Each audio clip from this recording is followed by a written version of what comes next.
I'm ready to kick my girlfriend out because all she does is scroll TikTok and blow my money, but dumping her might turn me into the villain who left her homeless. I, 24 male, met a girl, 22 female, in a community college class when I was 20. We came from very different backgrounds. I was middle class trying to find a cheaper way to go to college, and she was living in almost poverty going to school because she was forced to by her parents who were threatening to kick her out. She dropped out about a year into her schooling while I continued and finished. During her first year we formed a relationship and she moved into my apartment more or less. Her relationship with her parents is pretty much non-existent and she has little to no outside friends besides one or two women she knew from high school, who are deadbeats in my opinion. I make around $80,000 a year so we live relatively comfortably, but there's still some strain on finances. I can't exactly say when I started losing feelings, but the fact that she refuses to work, will not cook and wants to eat out every day, does not want to go to school, and continuously wants to buy and spend money on clothes and other stuff just slowly started grating me more and more. I work in a female-dominated workplace, and seeing, having conversations, and interacting with coworkers who have so much going for them, have fun hobbies, and aspirations makes it all the more worse when your girlfriend is chronically online and spends 7 hours a day scrolling through Instagram or TikTok reels and thinks having sex is all she needs to do on her end.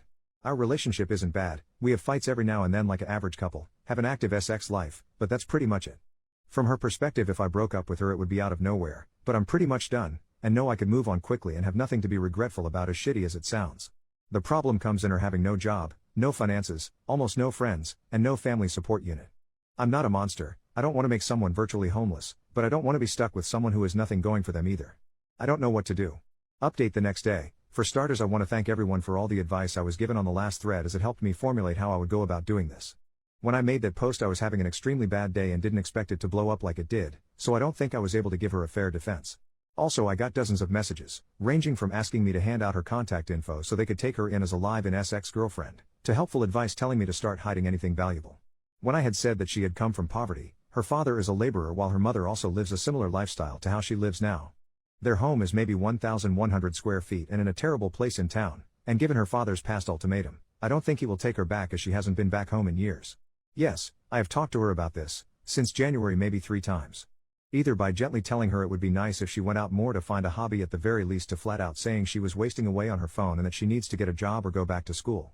Each time she either changed the subject, makes it a joke, or follows through for a couple of days before going back to her usual self.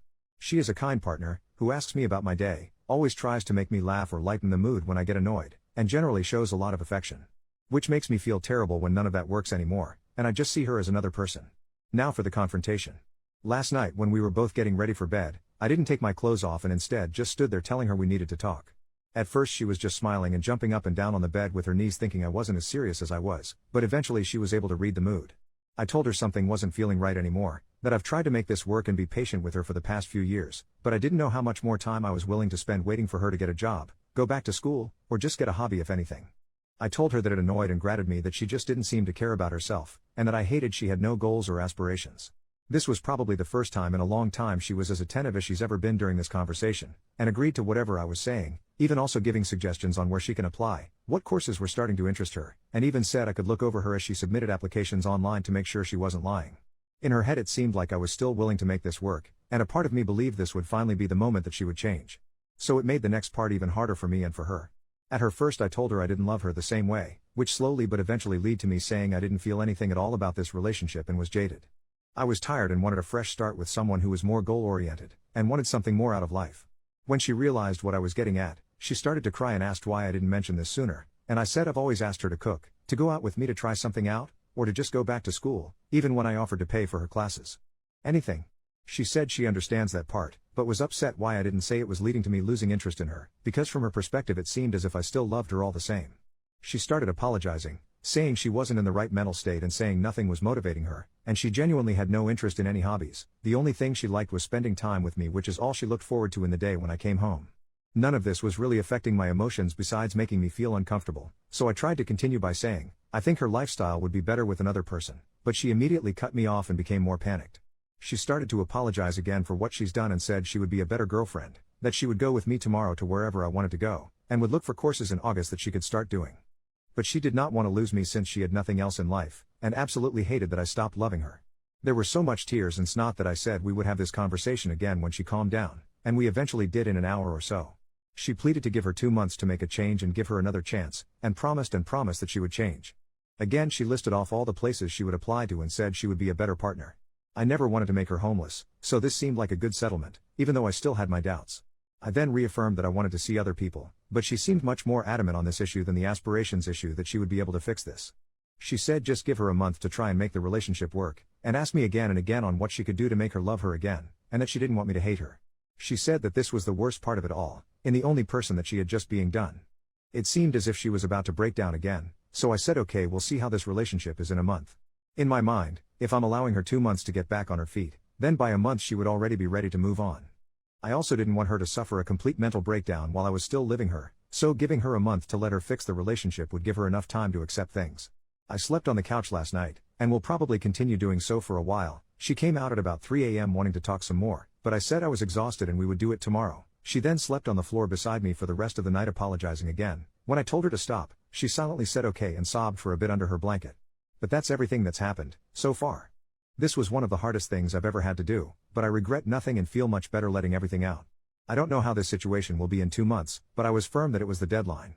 This post will probably get buried, so I probably won't do another update since I don't think anyone will care about this in a week or a month, but I will definitely private message those of you who have been helping me through this on how it turns out, or those who just want to be updated. But yeah, thanks. Edit, for all of you who keep asking what my workplace is, I'm an RN. Second update the next day. I want everyone who has private messaged me to know I read them all, especially those of you who have gone through similar circumstances as me and have shared your stories. I've been doing some self-reflecting and think I know how I want to go about this that will help with my lack of communication skills. I know I'm not a perfect person, but I still stand by my decisions I made that night 100% through and through. I might post an update sooner in a week or so, as the day after our fight am filled with a bit more hope than usual. Don't know how long it will last, but better make use of it. But again, just wanted to post this for everyone sharing your stories with me privately, as I can't message you all, as it's been helping me make decisions on what to do about this all immensely. Third update 1 week after the original post. Hey all, it's been about a week since my last post and thought I'd give an update. I find it easier to write than to speak in many situations, so this has been a great way to help my decisions and clear my head. Writing everything down has helped tremendously, and I will continue to do so until this is all over, and I will nuke everything afterwards. After the night confrontation, we didn't really speak all too much at home, with it being dry and awkward for a day or two, but I have been told I'm a workaholic by nature, so it was easy for me to stay at the hospital as a distraction, but in that time she did start to cook again. We weren't in the mood to go out to eat together. Eventually though, I sat down with her after she asked for a more thorough conversation on why I felt our relationship was failing. She promised not to cry or get upset, but wanted me to be 100% upfront so she had a better way of understanding, stating she wanted to try everything to fix this. I was really apprehensive about this, and I can't really explain why, but given being together for 4 years, I wanted to at least make an effort myself out of respect, even though a large part of me was angry for even doing so, as I feel I've never had the same from her. There have been many different camps in my last update, the main ones being kick her out immediately and leave her before it gets worse, try to find a way to fix our relationship, or end the relationship altogether but continue living with someone who would probably become absolutely neurotic. If I was going to let her stay for 2 months, I would absolutely not be dealing with that. I took consideration in all these main advice discussions and read through almost every reply. Even the most assumptive, bizarre and downright unhinged Redditor takes. More importantly, I took heavy influence of those who have shared with me their past stories, which either led to them being stuck in loveless relationships for years or eventually being able to overcome their problems and have an even stronger connection. Thank you again for your private messages. I read through a lot of your lives. Now for our conversation. She said she saw something on TikTok where couples put a phone on a table with a timer and wanted to do something similar, for each person to air what made them upset. I said that was dumb. If we were going to talk about our problems, it would be better if there was no time limit. She eventually agreed and said I could go first, asking me first when was the time that I completely lost my love in her. As I said before, it was never one action, but a grating feeling that got worse and worse until it got to this point, and I told her that, so she then asked when was the time I felt the most angry. I said it would take some time to think for me, and she said that was fine. After a few minutes something came to mind. I couldn't formulate the right words at first, but it eventually just started to come out. I told her the worst time was when I was first starting at my hospital. To keep it short, the tempo was brutal. It was constant work with little to no downtime, as I was constantly learning new things that school would have never taught me, while being expected to be able to handle it as a professional. It was without a doubt the most stressed I've ever been, and I feel like other RNs can relate here. That year hardened the way I think now. That hard work does pay off, if you have the drive and the passion. I told her I think that was when I started losing feelings the fastest, seeing her at home doing absolutely nothing. Coming home to no food made, to her not working a job, to her not learning anything, completely stuck to the internet with nothing to show for it. I said it made me even more upset when I had given suggestions for jobs with pretty easy schedules, or to find a new interest in school that would pan out better than last time, only to be rejected at my every attempt. I told her flat out that it disgusted me. She asked me why I didn't make this a bigger issue at the time, that I should have communicated this to her, but I said there's some things that shouldn't have to be said. I should /n''t/ have to remind her to wash her ass, eat, do something other than mindlessly scrolling on her phone for hours at a day, every day. I also told her that after coming home from the hospital during more stressful days, the last thing I wanted was to spend my time begging my girlfriend to do something productive, so I held my tongue and settled as she was still nice and caring. I had no other reasons to end it, and so the resentment grew worse from then on. It was around here that I became more mean to my regret now, but I will still input it as I have everything else. I told her that when she dropped nursing, I was upset since I felt that she was more than capable of doing what I had done. But after spending more time in the relationship, and spending more time getting to know her, I knew that with the type of person she was there was no way she could have ever finished. Which is why I suggested easier and more laid-back jobs, less demanding majors for school, shit. Even if she just cooked or found an interesting hobby at that point, I would have appreciated it. Still, she chose to do nothing for years. It's just the type of person she was and why I felt done for her romantically over time. She asked me if I hated her, and I said I didn't know. I told her she was very loving and kind, but I hated how she handled her life to this point. That I felt no ill will towards her after airing everything out, but I also felt nothing else. I just felt done and ready to move on. Throughout this conversation we kept eye contact, and there were times it seems like she would break, but like she said, she remained as calm as she could while I said what I had to say. I told her I was done and she could say her piece now, but she asked if we could continue the conversation later and locked herself in our room for the rest of the day. The next day we sat down again and finished the conversation. She told me that she thinks she's depressed, saying that she didn't feel sad before that night, just had no motivation of doing anything. I had a couple of messages telling me to ask her to get tested for ADHD, but when I started bringing it up she was very adamant that is not something she felt comfortable with. I knew she didn't like needles or going to the hospital in general, but her flat out refusing to get tested for disorders when I told her it was not at all like a regular hospital visit surprised me. She asked me if she was able to change in her behaviors, would I give her another chance? I said I didn't know, as I felt nothing right now and didn't know if her doing it would bring any feeling back. Especially since it took my breaking point to do so. She asked if there was any compromise, and I told her again, if in a month I felt like there was enough reason to stay together I would, but that there was no guarantee that my feelings would return. But I would match any effort she also put out. She was frustrated by my answer, but I said that's how it would be.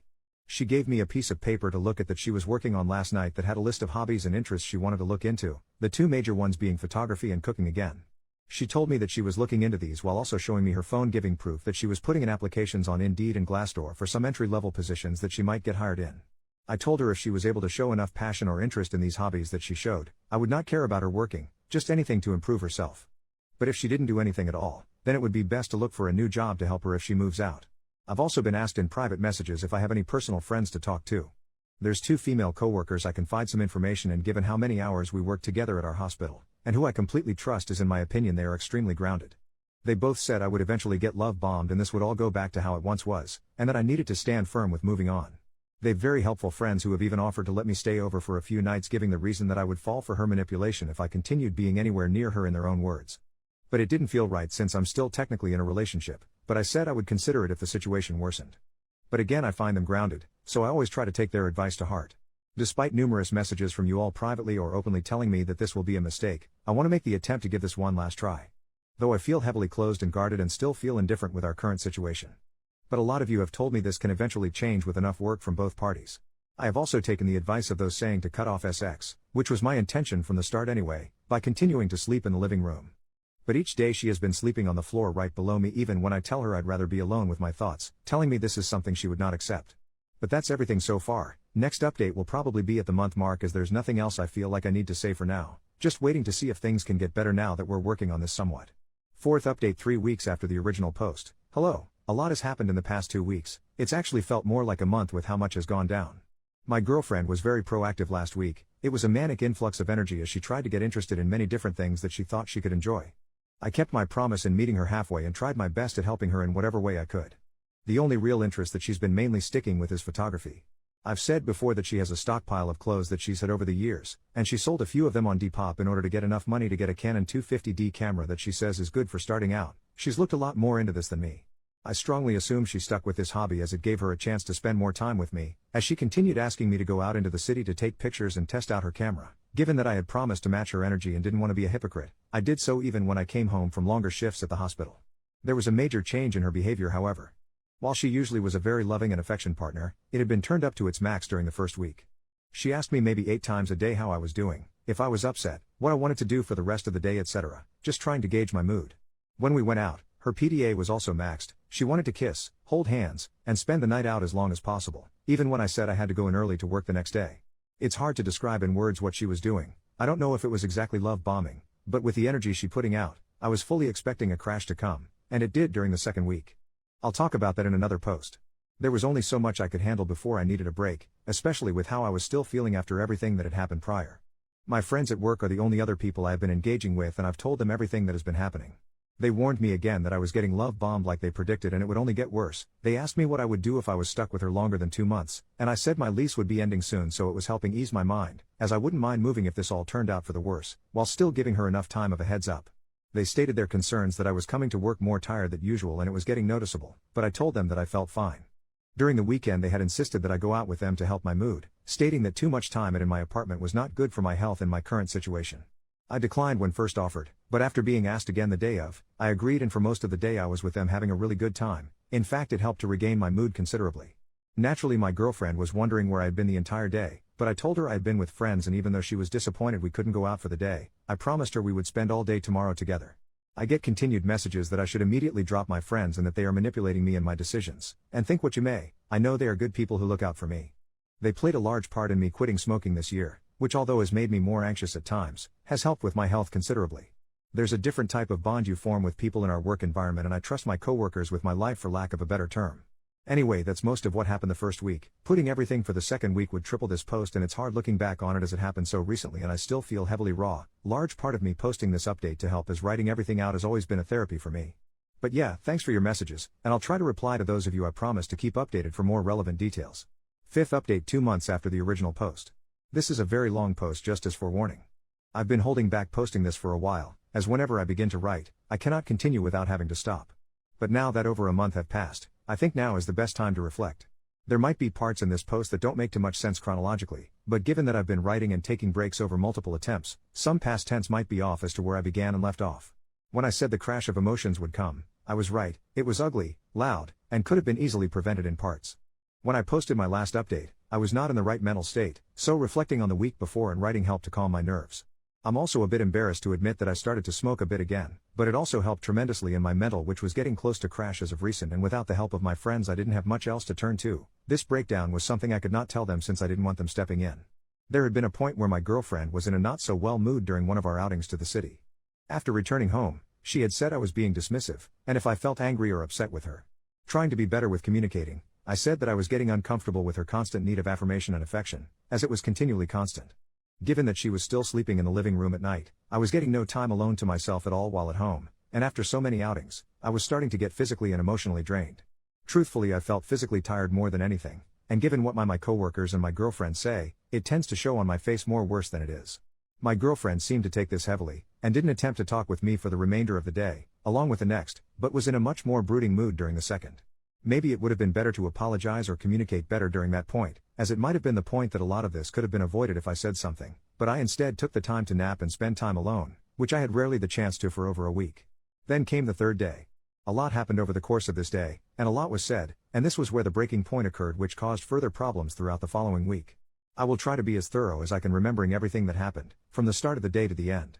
When I had woken up, I had left without saying goodbye or speaking to my girlfriend, as I was almost running late. Normally I at least check on her to see what she's doing before I leave. She had been sleeping in our room for the last few days since her mood dropped. My mood was higher than usual during work, as I was rested, had my alone time, and was just genuinely having a nice time at the hospital, which didn't happen too often. There were a few times when my coworkers would go out to eat after work, and for the past few weeks I had been declining, but on this given day I had joined them, which led to me arriving home around 9 or later. It was pretty late and I had a few drinks. This is where I begin to have trouble writing. And where I usually stop. Arriving home, I see my girlfriend sitting down in the living room, looking at me directly as I walked in, not saying a word. It startled me, and I asked what she had been doing, as she wasn't on her phone nor was she watching TV, just sitting as if she was staring at a wall before I had entered. She asked me where I had been, and I said I was out with friends. She immediately asked were they my friends from work? My girlfriend is aware that I work alongside mostly women, and I have brought up my friends in the past before our relationship broke down to this point. I said yes, I was with them and we had gone out to eat.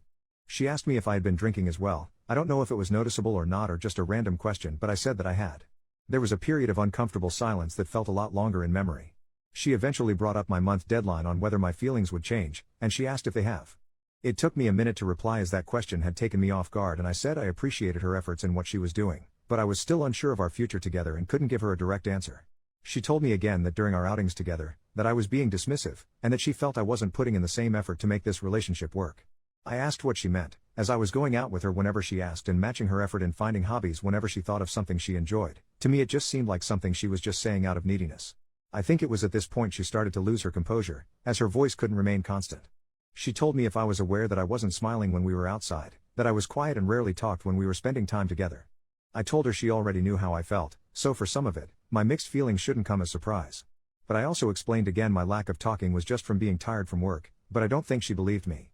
She told me she's constantly overthinking how I feel now that she knows I've lost feelings, and doesn't know what she can do to make them come back. I told her again to just find a passion for something, anything, to get out of bed and be active with anything in her life.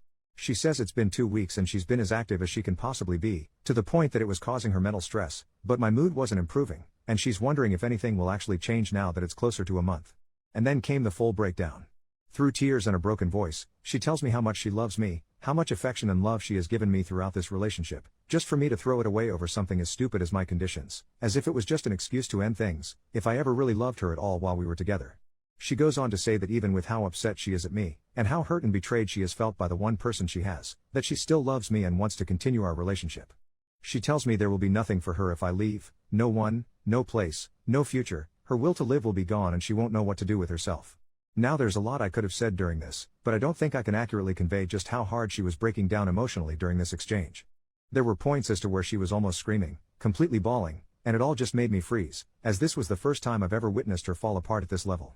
She goes on again to say there's no reason to live if this is the end, it won't matter what job she gets, another month will not be enough, and she knows I still won't want to be with her, and that she will have nothing. After everything was said, she locked herself again in our room, and stayed there for a few more days. Whenever I tried to knock to initiate conversation, she screamed for me to go away, and I did. A few days later, she had finally calmed down enough to where we could speak to each other, and she changed her attitude 180. She was still upset, but extremely apologetic in what she did and said, telling me that a lot of it was just in the moment and she didn't mean it. The days that I was finally able to spend alone, without her or my friends, gave me the mental to finally do what I should have a month ago.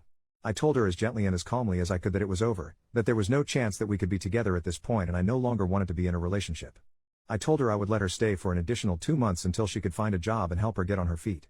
I also said that if she was unable to do anything by that time, then I would be gone and moved out. She started to cry again, but in a much more defeated manner that almost made me break myself, but she agreed to the terms, and it was finally done. She was able to get a job at a supermarket about a week afterwards, but only part-time at first as that was all they were offering. After our final confrontation, our speaking terms were more or less dead. Whenever she was off work she would be in her room alone for the remainder of the day and night. I had stayed on the couch as at this point I was pretty much used to it and didn't really mind it. It feels really wrong and selfish to say, but I felt extremely free and happy for a bit. I didn't inform my coworkers about my breakup when it happened, and just continued to vaguely say that we were working on it. But during that time I frequently started going out a lot more with them after work, as staying in our apartment felt more like a chore and depressing. I had hit a high that I had not felt in a long while, and then everything came crashing on me the following week. I had contracted pneumonia, and was off work for about 2 weeks to recover. At first I thought I had caught a cold, but one day it hit like a brick and my lungs felt at 50% capacity. I couldn't take a deep breath without going into a fit of coughing and I constantly felt fatigued. Even now as I write this update with most of my symptoms gone I still have to use an inhaler to help myself breath at times. For most of the days that I had been sick I was sleeping, most days between 12 to 14 hours, and the time that I was awake I was lying down. When I told her what I had contracted and she saw how sick I was she offered to let me have the bedroom again, but I refused and said that I was fine. Since she was working part-time there was still a lot of time that she was spending at home, and for the first few days she left me alone. But towards the middle of the first week I was sick she started to occasionally check on me to see if I was okay and if I wanted anything to eat. Honestly I hated that me being sick forced us to interact, not because I was mad or anything, but because it felt incredibly weird and awkward, and that I had to depend on her now for a few things not even a week after we had broken up. I didn't feel well enough to get groceries like I normally did, and since she already worked at a supermarket she insisted that she buy food instead, and when I gave her my card she refused it and said she would buy it herself. For the most part I was snacking on fruit and cookies, but she said if I was going to get better that I eat actual meals, so she began to cook for me even when I said I didn't want anything. Even with this, we didn't eat together for the first week as she went back to her room after checking on me. But during the start of the second week of me being home, she started to sit down with me while I was awake and talk with me. She told me about her day at work and her coworkers, and a bunch of other stuff. It felt like a lot of it were things she wanted to tell me earlier but couldn't because everything was still raw. But when she started to talk, she didn't stop, and honestly, I enjoyed listening to her talk about her day because it felt different. It went from talking to us watching TV together during nights that I couldn't fall asleep to us just talking about our issues that we've been holding to ourselves for a while. It was extremely cathartic, and there was no yelling or arguing, just listening. It felt a way that we hadn't talked in a long time, not since from before we got together years ago when we're friends and classmates. Sometime during the second week I had hit a point where I felt extremely ill and I didn't want to talk or do anything, but I couldn't sleep either because I kept on coughing. She didn't go to work that day and stayed beside me for a long while. We didn't talk at all, but she made sure I was still eating and drinking water. There's a lot then can be said on how those 2 weeks made me feel about my situation with her and everything that had happened, but I can't convey them in words, much less writing, but I'll just say it was a lot of time to think. Since I've recovered, I had been trying to make a bigger effort to talk with her, but at the same time not trying to make it feel forced as it may have felt a month ago. Just random conversations about random things, about how her photos were going, how work was doing, if she liked her boss, just whatever. She spent less time in her room and more time in the living room with me when I had gotten home, just talking about her day and work, customers and coworkers, and in turn I told her about my day. Gradually within these weeks it feels as if the transition of being in relationship to being friends is a lot more apparent, and it feels better and more organic this way as it's become easier to communicate. Even still though, there's a barrier between us, something that formed from our final argument, and it's hard to describe exactly what it is, but it's there. The deadline that I had formed for me moving out is at the end of October, as that's when my lease ends. I'll post another update around that time. This post has turned a lot longer than I thought, but it's nice looking back on everything and seeing how our situation has been changing for the better. If you're still around reading this, thanks for the continued messages regarding my situation. Sorry if I couldn't reply in the meantime.